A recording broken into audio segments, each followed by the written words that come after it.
You had mentioned that bankruptcy has risen another 13% in the last year. And I also read that a study that you published with David Himmelstein that was published in 2007 about the primary reason people file for bankruptcy is due to medical costs. And I was just wondering, since then, if you believe that that is still true, and if you could maybe elaborate on that. And then is this issue being addressed? Is it being addressed properly, or what needs to be done to address it in that way? Good. So let me see if I can give you a kind of overview of what happens. If we start, let's do this in a little long arc on the history. Let's start immediately post World War II in the United States. What you observe happening is that productivity in the United States, I'm not going to do it with the chalkboard, but productivity basically, will do it. It's more fun. Okay? So what we see is, let's start in about 1947. Productivity in the United States sort of does this. I mean, it kind of goes up and down, but it's basically moving up. Okay, that's our GDP. This is how much wealthier we are getting as a country. And what happens is the wages, because this is what you want to watch, of a fully employed male. So fully employed male's wages, some a little up, but you get the same pattern. Until we hit the early 1970s. And then what happens is that productivity continues to rise and actually rises at a steeper curve. And wages for a fully employed male start flattening out. And so you see this gap. In other words, collectively we get richer, but the middle earner in the United States, and I just use it as the prototype, the fully employed male, adjusted for inflation, obviously all this is adjusted for inflation, just flat lines. Families, I'm going to tell you actually two of my books at the same time. This is you get such a bargain here, okay?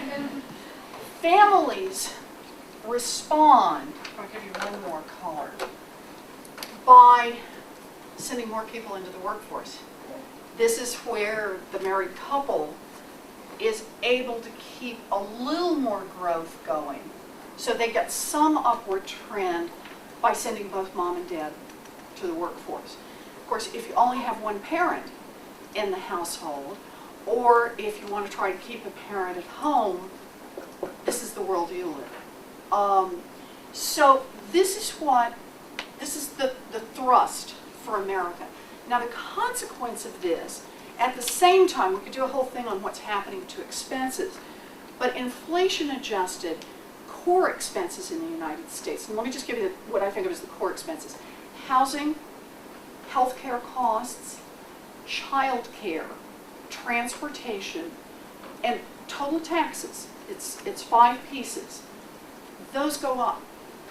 What families do to adjust is they cut back on all the other expenses.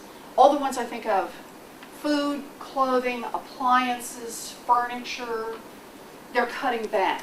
The key to this, in watching this, what this means about the budget, is the budget starts to shift to be big fixed expenses, things you can't take a half an insurance policy, right? You can't, for health insurance, you can't sell off a bedroom, if you get into trouble. You can't say we're just going to cut back the way you can on food or you can on clothing.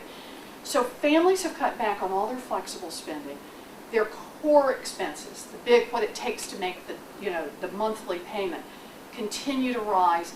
And what happens in that time period, now we get here's the 1980s when this is happening, right? What we're doing is so the 1980s. This is when the credit market effectively becomes deregulated. So families start turning to credit. And they turn to credit to, just like I said, they turn to credit to deal with medical problems. They turn to credit to buy their houses. They're taking out mortgages. Between the early 1970s and the time we hit the early 2000s, inflation adjusted, what a family is spending on a mortgage is 100% more. Think about that.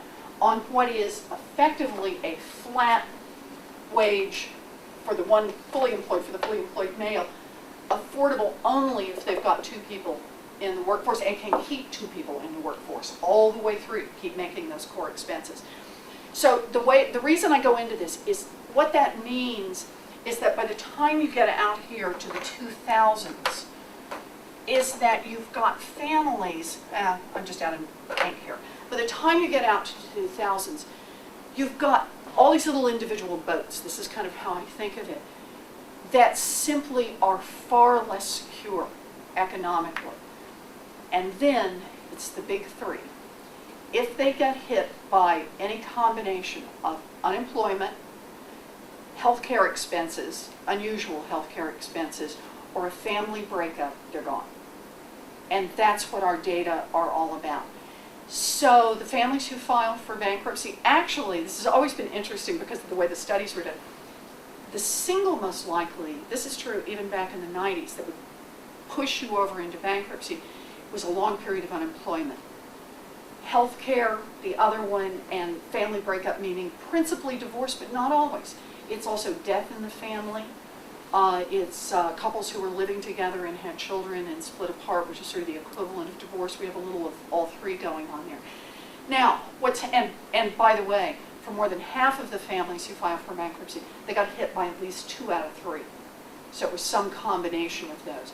Divorce and a medical problem, or a medical problem and unemployment. And the causation arrows ran every direction. There were people who they lost their jobs, and that meant they lost their health insurance, and then they got sick, and so an illness that would have only cost them this much now cost them this much. It went the other way. There were people who got sick, and as a result lost their jobs, and as a result lost their health insurance, and ended up in bankruptcy. So bankruptcy was the place, it's like a funnel, where a whole lot of different problems fall into the same place. But it's really a dynamic to understand this. All by itself, a serious enough medical problem could put someone in bankruptcy even back here. You know, the really horrible medical problem, the prolonged with lots and lots of expenses.